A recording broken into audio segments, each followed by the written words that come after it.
కొన్ని పర్వతాలు బోర్సన్స్ అని కూడా అంటారు. గల్ఫ్ శిలాపీఠములు హమడాలు అని కూడా అంటారు. గట్టి శిలాపీఠ భూములు. ఈ రాజస్థాన్ మైదానాలు హమడాలు అనగా గట్టిగా ఉండే శిలాపీఠ భూములు ఏర్పడతాయి. గట్టిగా అంటే రాళ్లతో ఏర్పడినవి. జైసల్మేర్లో ఉష్ణోగ్రత రాజస్థాన్లోని జైసల్మేర్లో 51% ఉష్ణోగ్రత విస్తరించి ఉంది. ఉష్ణోగ్రత ఎక్కువగా ఉంది. ఇక్కడ dessert national park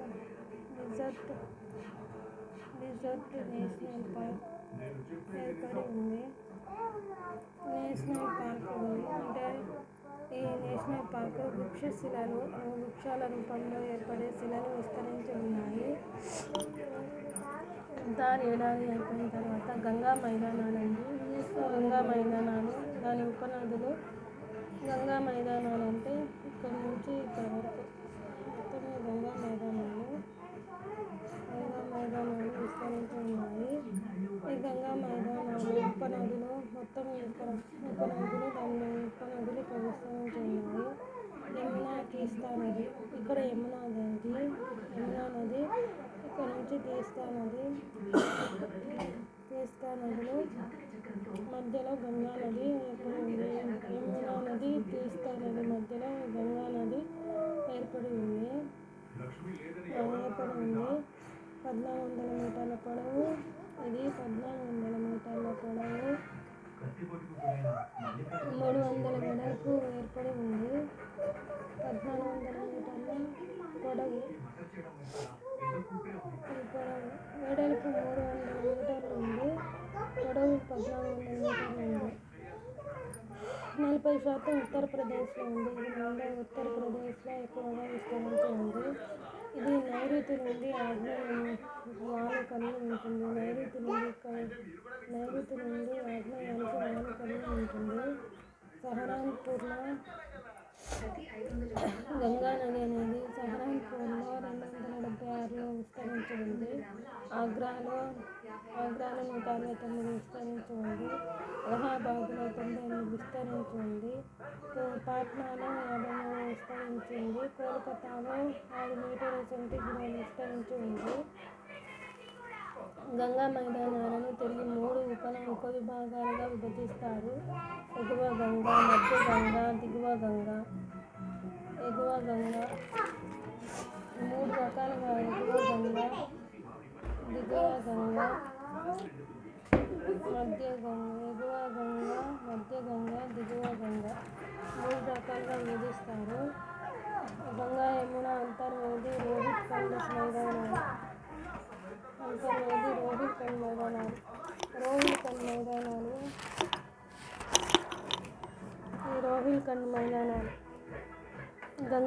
Ganga Yamuna Antarvedi ఇక్కడ ఉంటుంది.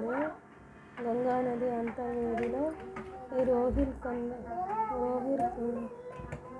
మైదానాలు ఇక్కడ ఉంటాయి. గంగా యమున అంతర్వేదిలో రోహిల్ ఖండ్ మైదానాలు ఇక్కడ ఉంటాయండి. ఇదే ఎగువ గంగాలో విస్తరించి ఉంటాయి.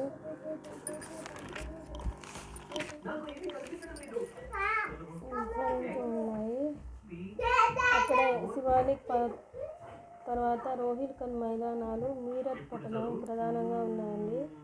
550 మీటర్ల పొడవు. ఇది ఈ ఎగువ గంగా అనేది 550 మీటర్లు. ఇంతవరకు 550 మీటర్ల పొడవు, 350 మీటర్ల వెడల్పు కలిగి ఉంది. ఇది మొత్తం నార్త్ సౌత్ మొత్తం 14,000 కిలోమీటర్లు. 1,49,000 కిలోమీటర్లు ఉంది. 1,49,000 కిలోమీటర్లు ఉంది. శివాలిక్ తర్వాత రోహిల్ ఖండ్ మైదానం. ఈ శివాలిక్ ఇక్కడ హిమాద్రి, హిమాచల్ ఈ శివాలిక్ ఉంటాయి. ఈ శివాలిక్ తర్వాత ఈ రోహిల్ ఖండ్ మైదానాలు విస్తరించి ఉన్నాయి. గంగా యమున, రామ్ గంగా, కాళీ శారద ఈ దిగువ గంగలో ఎగువ భాగంలో గంగా నది, యమునా నది, గంగా, కాళీ, శారదా నదులు ప్రవహిస్తున్నాయి. ఇక్కడ పవన నిక్షేపాలు అంటే రాజస్థాన్ నుంచి పవనాల వలన ఏర్పడిన ఇసుక గాలులు ఇక్కడ వీస్తూ ఉంటాయి. యమునా చంబల్లో కోల్ కందర భూములు ఎక్కువగా ఉంటాయి. అంటే బంగారు కాదర్ భూములు అంటే బురద నేలలతో ఏర్పడిన నేలలు ఇక్కడ ఎగువ గంగలో ఎక్కువగా ఉంటాయి. మధ్య గంగా ఇది తూర్పున ఉత్తరప్రదేశ్, బీహార్లో గల మైదానాలు. ఇక్కడ తూర్పు ఉత్తరప్రదేశ్, బీహార్లో విస్తరించిన ప్రాంతము. 1,44,000 చదరపు కిలోమీటర్లు విస్తరించింది. ఉత్తరప్రదేశ్ తూర్పున ఈ ఉత్తరప్రదేశ్లో గోమతి, గాగ్రా, గండక్ మధ్య గల మైదానాలు. గోమతి, గాగ్రా, గండక్ నదులు ప్రవహిస్తూ ఉంటాయి. వాటి మధ్యలో ఈ మైదానాలు మధ్య గంగా మైదానాలు ఏర్పడి ఉన్నాయి. దక్షిణంలో ఇక్కడ సోన్ నది ఏర్పడింది. ఈ సోన్ నది పరివాహ ప్రాంతంలోనే మీర్జాపూర్ మైదానాలు కూడా ఉన్నాయి. ఇక్కడ ఈ సోన్ నది పరివాహ ప్రాంతంలోనే మీర్జాపూర్ మైదానాలు విస్తరించి ఉన్నాయి. ఇక్కడ సోన్ నది పరివాహ ప్రాంతంలోనే మీర్జాపూర్ మైదానాలు విస్తరించి ఉన్నాయి. గంగా నది పశ్చిమ భాగాన అవధ్ మైదానాలు. ఈ అవధ్ మైదానాలు ఇక్కడ విస్తరించి ఉంటాయి. గంగా గగ్గర్, గండక్, కోసి, మిథిలా మైదానాలు. ఇక్కడ ఈ అంతర్వేదులు అంటే నదుల మధ్య ఉండే ప్రాంతాన్ని అంతర్వేది లేదా దోబ్ అంటారు. ఇక్కడ మిథిలా మైదానాన్ని ఇక్కడ బీహార్లో మిథిలా మైదానాలు. దీన్నే బీహార్ రాష్ట్రంలో ఏర్పడి ఉన్నాయి. గంగా నదికి దక్షిణ దిశలో, సోన్ నదికి తూర్పున మైదానాలు మగధ మైదానాలు.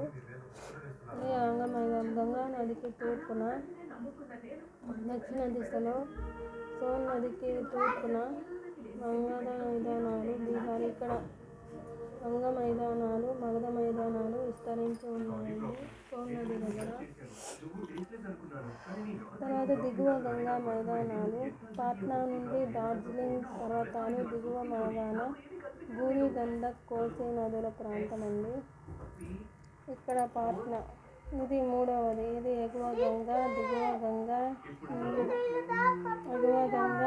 గంగా, దిగువ గంగా. ఇక్కడ పాట్నా, డార్జిలింగ్ పర్వతం దిగువన బూర్, గండక్, కోసి నదుల ప్రాంతంలో ఈ మైదానాలు విస్తరించి ఉన్నాయి. ఇక్కడ ఈ ప్రాంతం బూర్, గండక్, కోసి నదులు ఈ ప్రాంతాలలో ప్రవహిస్తాయి. ఈ ప్రాంతాలలోనే ఈ మైదానాలు, దిగువ గంగా మైదానాలు ఏర్పడ్డాయి. ఇది 580 కిలోమీటర్ల పొడవు, 580 కిలోమీటర్లు, 200 మీటర్ల వెడల్పు కలిగి ఉన్నాయి. మొత్తం 81 చదరపు కిలోమీటర్లు విస్తరించి ఉన్నాయి. దిగువ గంగా వెడల్పు జార్ఖండ్ రాజ్మహల్ కొండల నుండి బంగ్లా సరిహద్దు వరకు. అంటే జార్ఖండ్ ఇక్కడ ఉంటుందండి.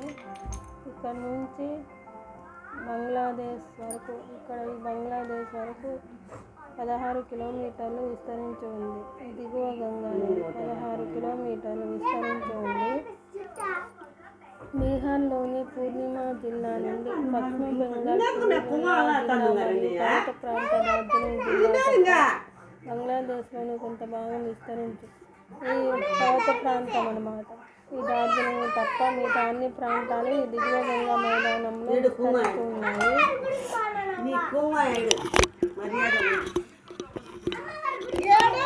గంగా మైదానంలో విస్తరించి ఉన్నాయి.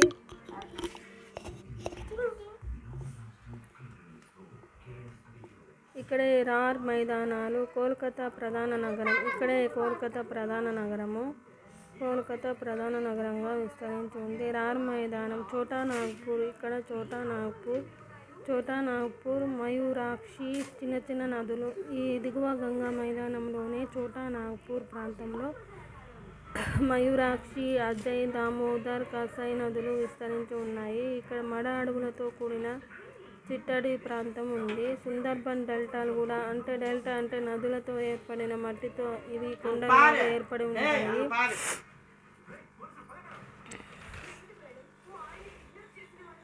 బ్రహ్మపుత్ర మైదానాలు నదీ పరివాహక ప్రాంతంలో వరదల వలన ఏర్పడతాయి. ఇక్కడ బ్రహ్మపుత్ర మైదానాలు ఇలా వస్తాయి. ఇలా నదీ పరివాహక ప్రాంతంలో ఏర్పడతాయి. నదీవాహక ప్రాంతంలో గంగా మైదానాలు వరదలు అధికంగా రావడం వలన ఏర్పడతాయి. అతి తక్కువ వెడల్పు 80 కిలోమీటర్లు. ఇక్కడ ఎక్కువ ఎర్రనేలలతో ఏర్పడి ఉంటాయి. అతి తక్కువ వెడల్పు కలిగి ఉంటుంది. పశ్చిమం వైపు తప్ప మిగతా అన్ని భాగాలలో ఈ బ్రహ్మపుత్ర మైదానాలు విస్తరించి ఉన్నాయి. ఉత్తరాన హిమాలయాలు, తూర్పున పాట్నాయ్ కొండలు, నాగా కొండలు ఏర్పడి ఉన్నాయి. దక్షిణాన గారో, ఖాసీ, జయంతి. ఈ గారో, ఖాసీ, జయంతి అనేవి ఇక్కడ ఉంటాయండి. ఇక్కడ ఈ గారో, ఖాసీ కొండలు ఈ 3 ఇక్కడ ఉంటాయి. ఇవి ఎప్పుడు వర్షంతో కూడి ఉండడం వలన ఈ బంగ్లాదేశ్ ప్రాంతం మొత్తము మైదానాలు గ్రీన్ కలర్లో ఉంటాయండి. ఎప్పుడు పచ్చదనంతో ఏర్పడి ఉంటాయి. ఎప్పుడు బంగ్లాదేశ్ పచ్చదనంతో ఏర్పడి ఉండి ఆహ్లాదకరంగా ఉంటుంది. పశ్చిమ బెంగాల్ యొక్క ఉత్తర తీస్తా, సంకోచ్ నదులు ఇక్కడ ప్రవహిస్తున్నాయి. పశ్చిమ బెంగాల్లోని తీస్తా, సంకోరా నదులు ఈ బంగ్లాదేశ్ ఇక్కడ నుంచి బంగాళాఖాతంలో కలుస్తాయి. జలదపారా నేషనల్ పార్క్ బంగ్లాదేశ్లో ఏర్పడి ఉంది. ఉత్తరప్రదేశ్లో అత్యధికంగా తక్కువ సగటు పర్వత మైదానాలు ఏర్పడినాయి. ఇవి ఉత్తర ప్రాంతంలో తక్కువగా ఉంటాయి. ఉత్తరప్రదేశ్లో తక్కువగా ఏర్పడి ఉంటాయి. ఈశాన్యం నుండి నైరుతి వాలు కలిగి ఉంది. ఈ ఈశాన్యం నుండి నైరుతికి ఇక్కడికి వాలు కలిగి ఉంటాయి. మికిర్ పర్వతాలు, రెంగ్మా పర్వతాలు ఈ ప్రాంతంలో ఏర్పడి ఉన్నాయి. మికిర్ పర్వతాలు, రెక్మా పర్వతాలు ఏర్పడి ఉన్నాయి. ఈ ప్రాంతంలోనే బ్రహ్మపుత్ర మైదానంలోనే మజులీ పెద్ద నది ఆధార ద్వీపం ఉంది. ఇక్కడ తేయాకు పంటలు ఎక్కువగా పండిస్తారు. చమురు నిల్వలు ఎక్కువగా ఉంటాయి. Thank you friends.